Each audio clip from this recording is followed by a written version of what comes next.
arteria maxilar interna. Origen.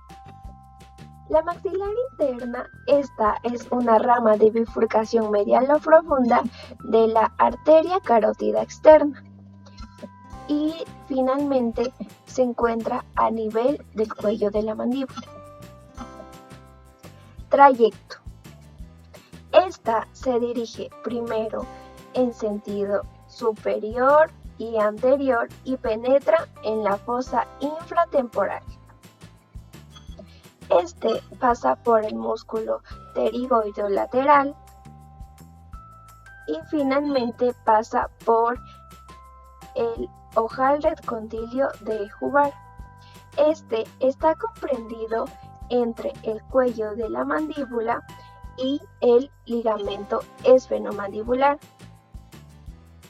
En este orificio suelen situarse inferior a la vena, que a su vez es inferior al nervio auriculotemporal. Esta arteria presenta 14 ramas laterales, las cuales están divididas en 4 grupos. Uno de los grupos que son las que se nacen mediales al pterigoideo lateral. En estas encontramos la arteria meningia accesoria, la arteria meningia media y la arteria antipánica anterior. El siguiente grupo que encontramos son las que nacen inferiores al músculo, es decir, cuando la arteria maxilar rodea su borde inferior. También tenemos a las que se originan de la arteria maxilar lateral al músculo y finalmente las que se originan en el trasfondo. Las arterias de este grupo, excepto la arteria timpánica anterior, se originan de la arteria maxilar, generalmente antes del cuello de la mandíbula y frente al músculo pterigoideo lateral.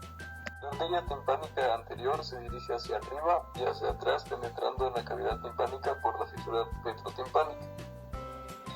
La arteria meningia media es voluminosa y asciende verticalmente hacia el cráneo, penetrando a través del agujero espinoso y ramificándose en la pared lateral de la cavidad craneal. Y la rama meningia accesoria es inconstante, asciende verticalmente y penetra en el cráneo a través del agujero oval, distribuyéndose hacia el ganglio trigeminal y la dura madre próxima. La arteria alveolar inferior. La arteria alveolar inferior desciende oblicuamente en sentido inferior y anterior, y de ella se origina la arteria del nervio lingual y la arteria amiloidea, que discurre a lo largo del sulco del mismo nombre. La arteria alveolar inferior penetra seguidamente en el conducto mandibular, que recorre en toda su extensión y proporciona ramas óseas y ramas dentales para todas las raíces de los dientes implantados superiormente al conducto. En el extremo anterior del conducto mandibular se divide en 2 ramas terminales, que son la rama mentoniana y la rama incisiva.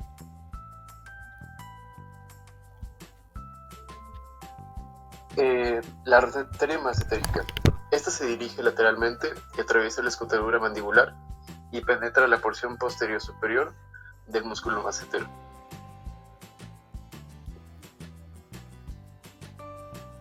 Siguiente tenemos la arteria temporal profunda posterior, la cual esta suele nacer en un mismo tronco con la precedente y también se celebra sobre la cara lateral del músculo pterigoideo lateral y se ramifica por la parte posterior del músculo temporal. Y por último, en este segundo grupo tenemos las ramas pterigoideas, las cuales son variables en su número y estas se distribuyen por los 2 músculos pterigoideos. El tercer grupo, que está conformado por 4 arterias: la arteria temporal profunda anterior, la arteria bucal, la arteria alveolar superior posterior y la arteria infraorbitaria. Nace de la proximidad inmediata de la tuberosidad del maxilar.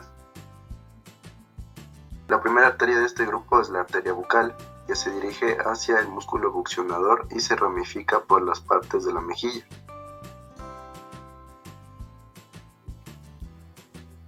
La segunda arteria es la arteria temporal profunda anterior, que se dirige superiormente y se introduce bajo la cara profunda del músculo temporal y se distribuye por la parte anterior de este músculo.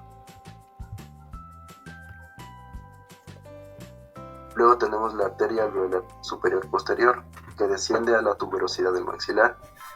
De aquí se originan las ramas dentales que entran por los conductos alveolares y se distribuyen hacia las raíces de los molares y hacia el seno maxilar. Y por último tenemos la arteria infraorbitaria, que nace anteriormente a su entrada el trasfondo. Tiene como recorrido el surco y el conducto infraorbitario y sale por el agujero infraorbitario. El cuarto grupo, las arterias de este grupo nacen del trasfondo del fosa intratemporal. Primero tenemos la arteria palatina descendente o palatina superior, que desciende por el conducto palatino mayor y se distribuye por el velo del paladar y el paladar duro.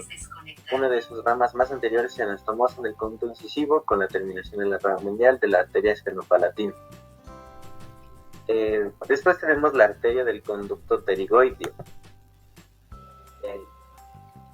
Es muy delgada, recorre de anterior a posterior al conducto pterigoideo y se distribuye por la mucosa de la bóveda de la faringe. La arteria pterigopalatina también es muy delgada, se dirige hacia la mucosa de la bóveda de la faringe por el conducto de palato vaginal.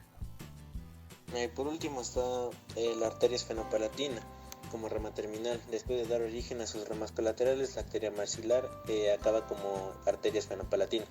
Esta penetra en la cavidad nasal correspondiente por la parte inferior del agujero esfenopalatino de rama medial y se divide inmediatamente en dos ramas, una medial o nasopalatina para el tabique nasal y otra lateral.